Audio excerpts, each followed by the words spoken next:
مطلب بطور خاص سماعت فرمائیں۔ اپنے غم کا کبھی اے کاش مداوا نکلے، اپنے غم کا کبھی اے کاش مداوا نکلے، ان سے ملنے کا کسی طور بہانہ نکلے۔ اپنے غم کا کبھی اے کاش مداوا نکلے، ان سے ملنے کا کسی طور بہانہ نکلے، اور ساتھ میں رہتے ہوئے بھی نہ کبھی مل پائے۔ ساتھ میں رہتے ہوئے بھی نہ کبھی مل پائے، جیسے ہم دونوں ہی دریا کا کنارہ نکلے۔ بہت شکریہ۔ ساتھ میں رہتے ہوئے بھی نہ کبھی مل پائے، جیسے ہم دونوں ہی دریا کا کنارہ نکلے، اور کھود کر دیکھ میرے دل کی زمیں کو اے دوست۔ شعر بطور خاص۔ کھود کر دیکھ میرے دل کی زمیں کو اے دوست، کیا خبر اس میں محبت کا خزانہ نکلے۔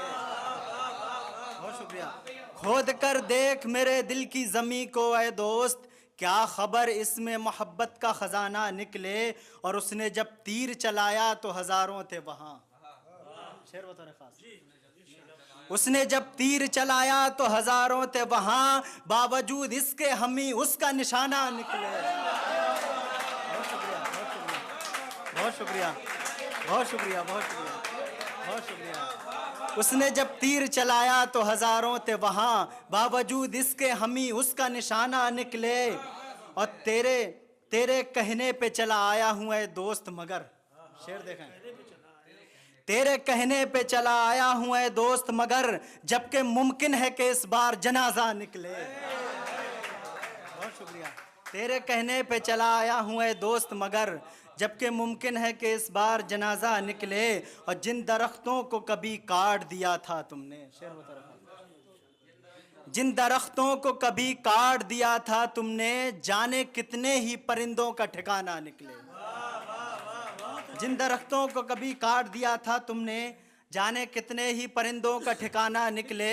اور یہ بھی شعر بطور خاص مقطع کی شکل میں، کہ جو بھی دیکھے گا اسے ہوش گوا دے گا شان، جو بھی دیکھے گا اسے ہوش گوا دے گا شان، کبھی چلمن سے وہ جب حسن سراپا نکلے۔ بہت شکریہ۔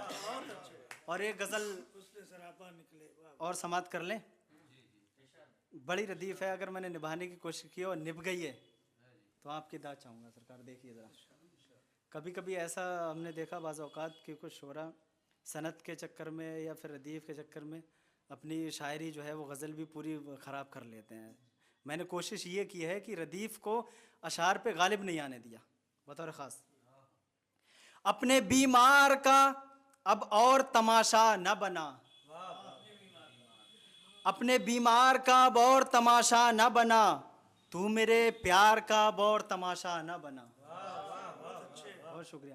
اپنے بیمار کا اب اور تماشا نہ بنا، تو میرے پیار کا اب اور تماشا نہ بنا، اور میرے کردار کو بازار میں نیلام نہ کر۔ شعر بطور خاص۔ بہت شکریہ، بہت شکریہ۔ میرے کردار کو بازار میں نیلام نہ کر، میری دستار کا اب اور تماشا نہ بنا۔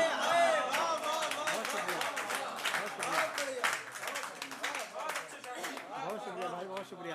میرے کردار کو بازار میں نیلام نہ کر، میری دستار کا اب اور تماشا نہ بنا۔ شعر بطور خاص دیکھا عابد بھائی، تو مقابل میں میرے تھا سو میں خود سے ہارا،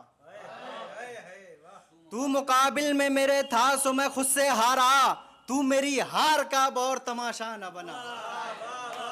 بہت شکریہ صاحب۔ تو مقابل میں میرے تھا سو میں خود سے ہارا، تو میری ہار کا اب اور تماشا نہ بنا، اور جس نے ہر چیز تیرے کہنے پہ لا کر دے دی۔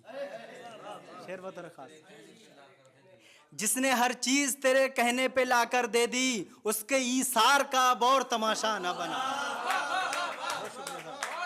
جس نے ہر چیز، بہت شکریہ، جس نے ہر چیز تیرے کہنے پہ لا کر دے دی، اس کے ایثار کا اب اور تماشا نہ بنا۔ یہ کلاسیکل شعر بطور خاص سماعت فرمائیں کہ ساقیہ ایک ہی پیمانہ بہت ہے مجھ کو۔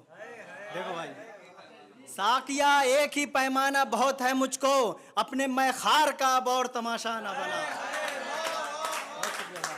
ساقیہ ایک ہی پیمانہ بہت ہے مجھ کو، اپنے میں خار کا اب اور تماشا نہ بنا۔ میں صدر صاحب کی اس شعر پہ بالخصوص توجہ کا طالب و طور خاص آپ بھی دیکھیے کہ فہم و ادراک کی حد میں ہی مجھے رہنے دے، فہم و ادراک کی حد میں ہی مجھے رہنے دے، میرے افکار کا اب اور تماشا نہ بنا۔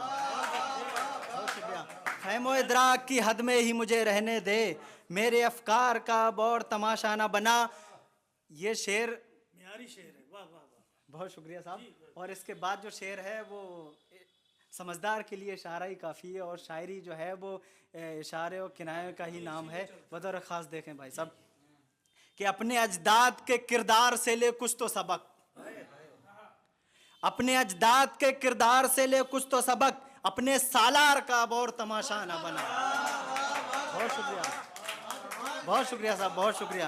کہ اپنے اجداد کے کردار سے لے کچھ تو سبق، اپنے سالار کا اب اور تماشا نہ بنا۔ اور مقطع میں نے صنعت استشہاد کا استعمال کیا ہے، جس میں شاعر جو ہے اپنے تخلص کو ذو معنی میں استعمال کرتا ہے بطور خاص کہ شان سے جس نے گزاری ہے مفلسی میں حیات، شان سے جس نے گزاری ہے مفلسی میں حیات، ایسے خوددار کا اب اور تماشا نہ بنا۔